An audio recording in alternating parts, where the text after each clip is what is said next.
podemos observar otros fenómenos en el disco de Arago.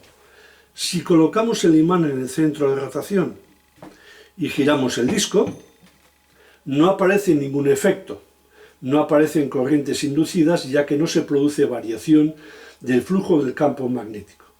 En cambio, si yo hago girar el disco y desplazo el imán del eje de rotación, el disco se frena. La explicación se encuentra en las corrientes de Foucault, y vamos a ver cómo se producen esas corrientes de Foucault.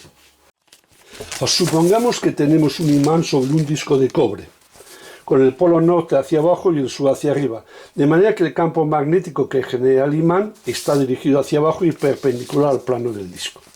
Si hacemos girar el disco en el sentido de las agujas del reloj, se produce un campo magnético variable y el flujo magnético a través del disco varía. La porción del disco que se encuentra a la derecha del borde del imán entra en la zona del campo magnético del imán. Se produce un aumento de flujo magnético dirigido hacia abajo, que genera, según Faraday, una corriente inducida. Estas corrientes las llamamos corrientes de Foucault, que son corrientes cerradas en forma de torbellinos. El sentido de estas, según la ley de Faraday, es tal que se opone a la causa que las origina, es decir, en este caso al aumento de flujo. Por tanto, el campo que crean esas corrientes se opone a ese aumento de flujo, luego debe ser vertical y hacia arriba, y lo origina una corriente que circula en el sentido contrario a las agujas del reloj.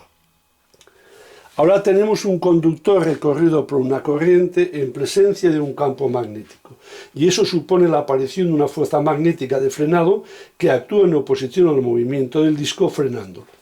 En el otro lado, la porción del disco que se encuentra debajo del imán sale de la zona del campo magnético del imán. Se produce una disminución del flujo magnético a través del disco que genera una corriente inducida según Faraday, que como hemos dicho se llaman corrientes de Foucault.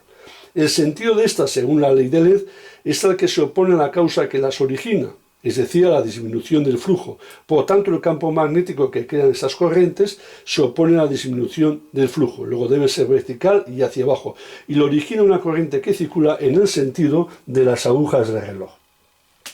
Ahora tenemos un conductor recorrido por una corriente en presencia de un campo magnético, y eso supone la aparición de una fuerza magnética de frenado que actúa en oposición al movimiento del disco frenándolo.